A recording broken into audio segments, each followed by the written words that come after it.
고도계 알티미터 29.92 알티미터 2 리널 2 나이너 QNH 1013 QNH 1013 QNH 나이너 리널 6 알티미터 3000 비표준 주파수는 123 데시멀 포인트 45 데시멀 45 혹은 포인트 45 31 25 앞에 일자가 빠졌는데 31이라고 이거 잘못됐네. 여기에 131 131 요거 ground point linear 비표준 GA 항공기 콜사인 등록번호로 부르 November 166 Echo X-ray 뭐야 Cessna 166 Echo X-ray 미국에서는 호텔 리마 1829er 에어라이너 항공기 콜사인 편명으로 부릅니다. Korean Air 2215 에어는 없어. Southwest 5376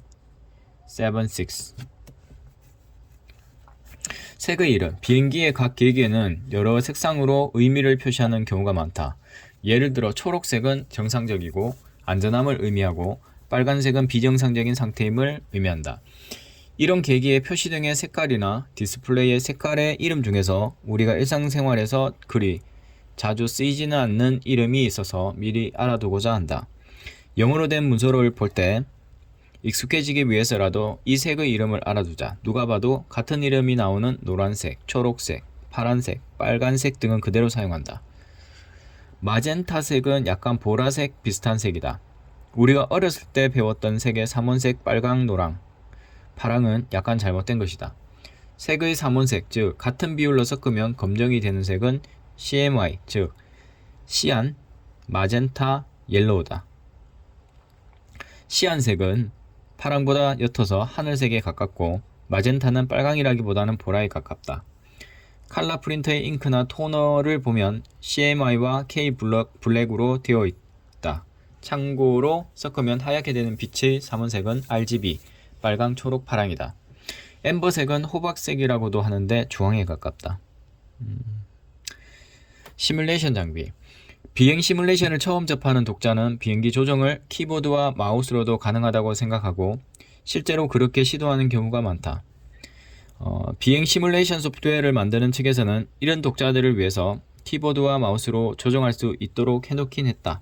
그러나 워낙 다양한 것을 해야 하는 비행 시뮬레이션을 키보드와 마우스로 조정하는 것은 무척 힘들다는 것이 이미 초급을 넘어서 풀시머들의 평가다. 그래서 이 책에서는 키보드와 마우스로 조정을 하는 방법에 대해서는 과감하게 생략했다. 이미 초급을 넘어선 풀시머라면 키보드와 마우스로 조정을 하는 것이 어느 정도 가능할 수도 있겠으나 처음부터 이렇게 도전하는 것은 정말 힘들다. 단순하고 저렴한 장비라도 갖추고 시작할 것을 강력하게 추천한다. 컴퓨터는 어떤 구체적인 사양을 말하기가 참 어렵다. MSFS에서 권장하는 최소 사양이 있기는 하지만 실제로 그 정도의 사양을 간신히 갖추고서는 부드럽게 작동하기가 쉽지 않은 것이 현실이다. 다른 고사양을 요구하는 어플리케이션이나 게임들과 마찬가지로 비행 시뮬레이션 소프트웨어는 출시 당시에 갖출 수 있는 최고의 사양에서 잘 돌아갈 수 있도록 만드는 경향이 있다. 아마도 개발진들은 단계의 최고 사양의 컴퓨터를 이용해서 개발하고 테스트를 할 것으로 짐작되지만 대부분의 푸시머들이 그렇게 좋은 사양을 컴퓨터를 모두 다 갖추기는 쉽지 않다. 그런 상황에서 시간이 지나면 같은 구매 비용으로 갖출 수 있는 컴퓨터의 사양이 점점 높아지기 때문에 일반 풀시머들도 어느 정도 부드럽게 돌아가는 사양을 가질 수 있게 된다. 2020년 혹은 2021년 기준으로 필자가 생각하기에 그런대로 괜찮은 사양의 컴퓨터를 갖추려면 적어도 200만원 이상의 비용이 들 것으로 보인다. 현실적으로 300만원 이상이 되어야 꽤 부드럽게 돌아가는 사양일 것이고 200만원이면 중하급 정도의 옵션으로 보인다. 물론 필자의 주관적인 관점이다. 특히 이번 MSFS 2020은 그래픽이 워낙 좋아졌기 때문에 이것을 충분히 지원하는 그래픽 카드의 성능이 전체 성능을 많이 좌우한다. 이전 버전인 FSX는 그래픽 카드보다도 CPU의 성능이 전체 성능을 좌우하는 부분이 컸었다. 꼭 비행 시뮬레이션이 아니더라도 요즘은 2개 이상의 모니터를 쓰는 것이 대세가 된 것 같아.